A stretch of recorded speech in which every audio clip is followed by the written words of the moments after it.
Assalamualaikum warahmatullahi wabarakatuh. Saya Pradita Anggun-Ginanti dari Prodi S1 Farmasi Stiksam dengan NIM 204820111151. Di sini saya akan mempresentasikan tugas yang saya buat dengan materi semi-solid sediaan gel.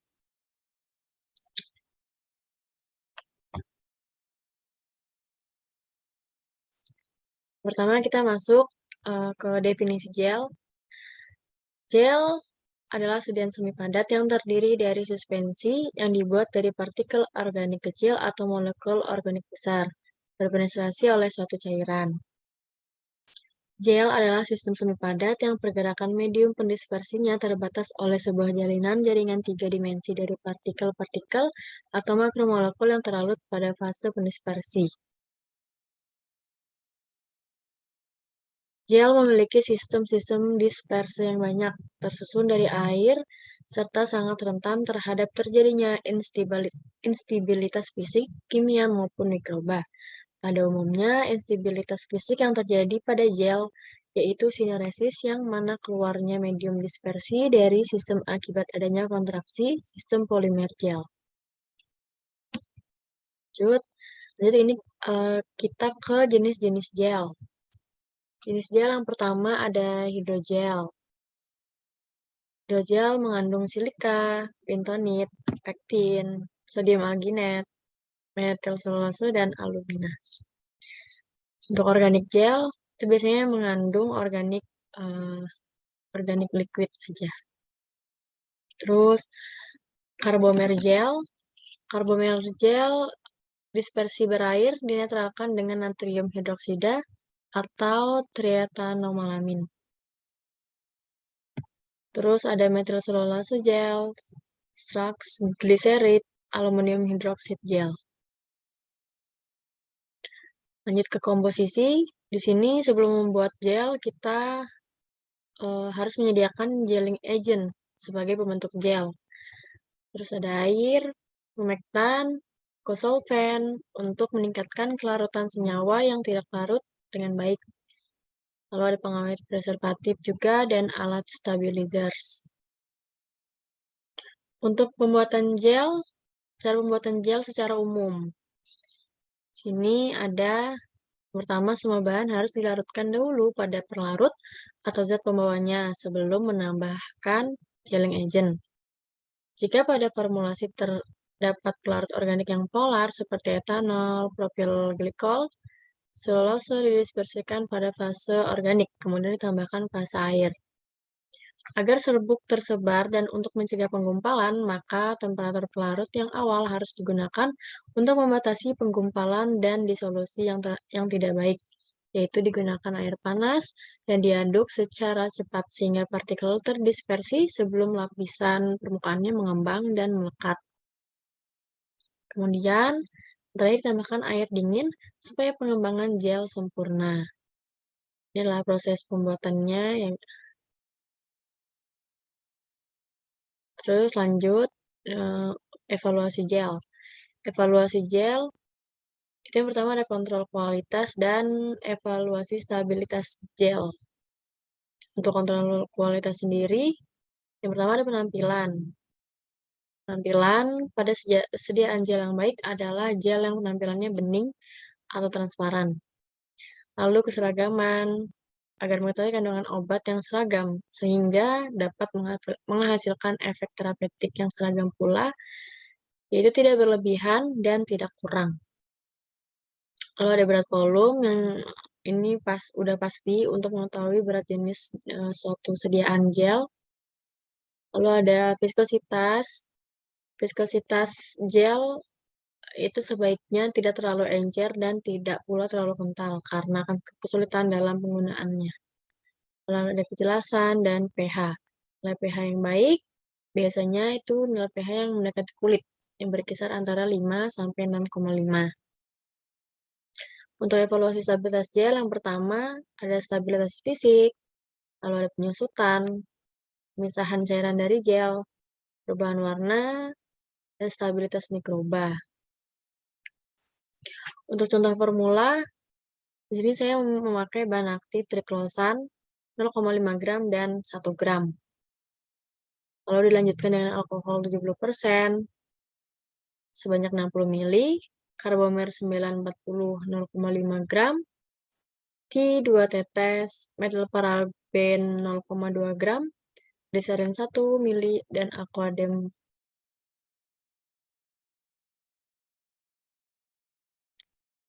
Untuk cara pembuatan formula di sini dengan menggunakan triclosan, yang pertama disiapkan mortir dan stempar. Lalu ditimbang karbomer 940 sebanyak 0,5 gram. Setelah karbomer 940 ditimbang, lalu ditaburkan di atas aquadem sebanyak 20 ml. Lalu karbomer 940 yang sudah ditaburkan tadi diaduk cepat di dalam mortir sampai terbentuk massa gel.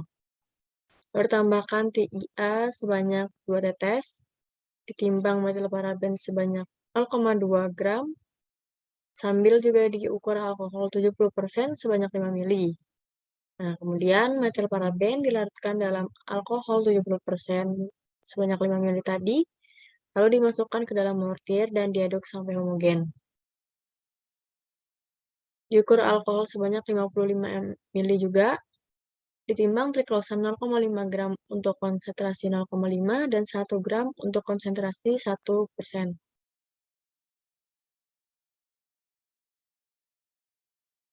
Triclosan dilarutkan ke dalam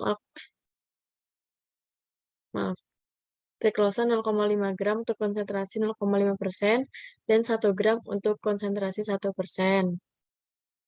Triclosan dilarutkan ke dalam alkohol 70% sebanyak 55 ml dan diaduk sampai larut. Triclosannya sudah larut.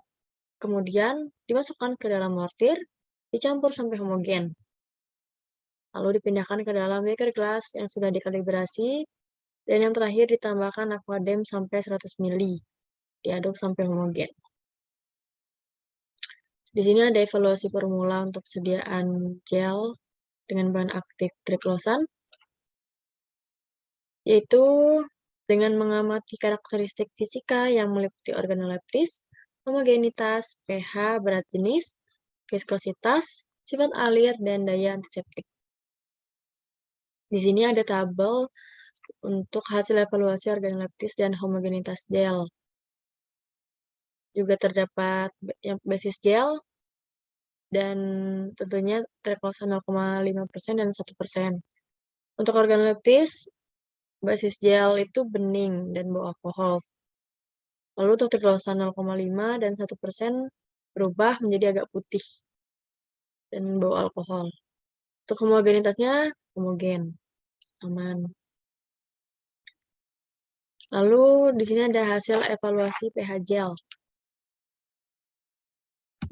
Hasil evaluasi pH basis gel sebesar 6,5, sedangkan pada sediaan gel dengan kadar triclosan 0,5% adalah 6,08. Dan pada sediaan hand sanitizer dengan kadar triclosan 1% itu adalah 6,13. Pada kedua sediaan yang dibuat, pH sudah memenuhi spesifikasi yang diinginkan. Lalu lanjut ke tabel evaluasi berat jenis gel. Pada evaluasi beberapa jenis yang dilakukan terhadap basis gel diperoleh hasil 0,956.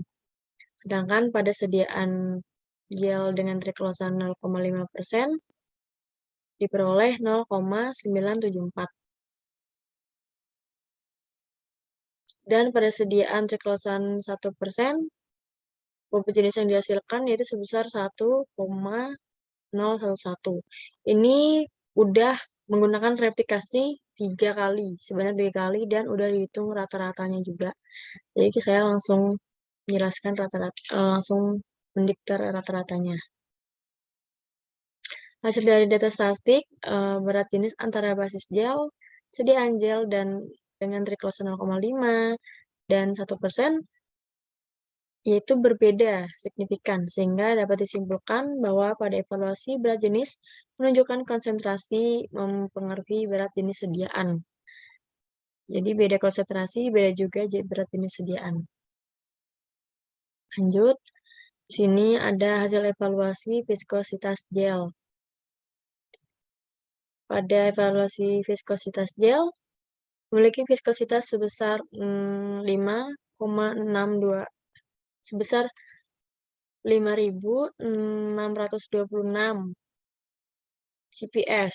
Sedangkan pada sediaan triklosa 0,5% memiliki viskositas sebesar 5.790.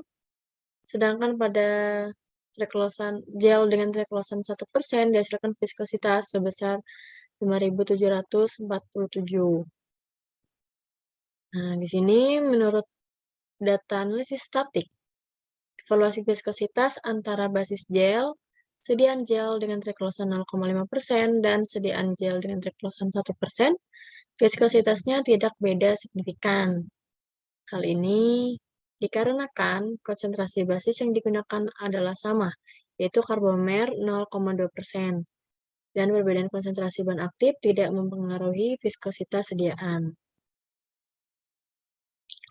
Ya, untuk viskositas gel.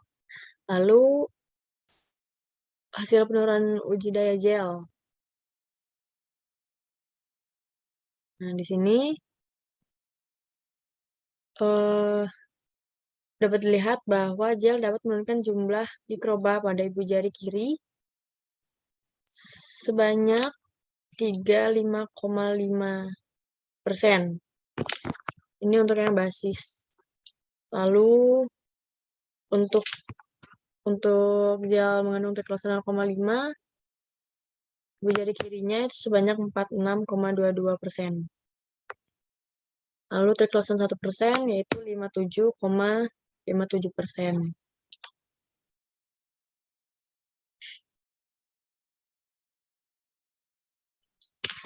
Untuk basis gel ibu jari kanan sebanyak 36,3%. Lalu dengan triklosan 0,5% sebanyak 45,03%. Triklosan 1% sebanyak 55,98%.